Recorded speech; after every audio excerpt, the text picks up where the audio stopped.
Ginaduso ni President Ferdinand Marcos Jr. nga tutukan sang Kongreso ang pagpasara sa mga layi nga mag-abolish sang travel tax sa pagtapna sa political dynasties kag iban pang 19 ka layi nga makabulig sa pangabuhi sa mga Pilipino antes matapos ang sesyon sang Kongreso sa Hunyo suno sa Malacañang. Kung sa ginpatigayon nga ikatatlo nga Legislative Executive Development Advisory Council o kun LEDAC meeting ginpunto sang presidente kag mga lideres sang Kamara kag Senado kun 21 ka mga priority bills kalakip ang travel tax abolition, expanded anti-online sexual abuse, fake news kag digital disinformation, BARM election, anti-political dynasty kag iban pa.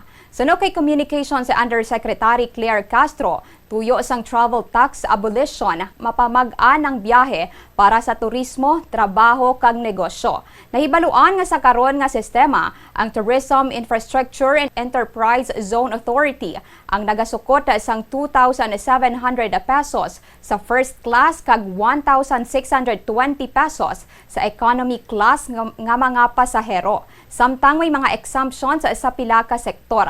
Wala pa sa karon ginatalakay ang detalye kung paano pag-aisla ng pondo sa TIEZA kung kuhaon na ang travel tax. Piyak nga bahin ang anti-dynasty bill ang ginahulata pa sang presidente nga matapos ang mga konsultasyon sa Kongreso suno kay Castro.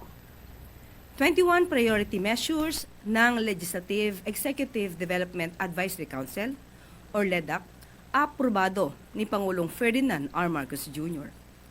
Inaasahan ito ng Pangulo na maipapasa ngayong Hunyo.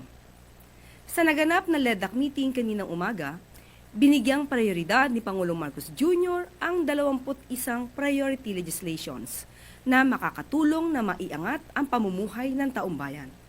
Muli ring binigyang halaga ng Pangulo ang pagpasa ng Citizen Access and Disclosure of Expenditures for National Accountability o CADENA Act, ang Independent People's Commission Act, at Party List System Reform Act. Ipinahayag din ng Pangulo ang kahalagahan ng pagpapagaan sa gastusin ng mga turista at ng mga nagbabiyahe. Priority bill ng Pangulo ang travel tax abolition upang matulungan maiangat ang turismo ng bansa. Batid din ng Pangulo na ang mga nagbabiyahe ng ating mga kababayan ay hindi lang para mamasyal, kundi ang iba ay para sa trabaho at ang iba naman ay para sa emergency cases din. Sa kabuuan, natuwa at kontento naman ang Pangulo sa mga priority bills na inaasahang maipapasa bago mag-Hunyo ngayong taon.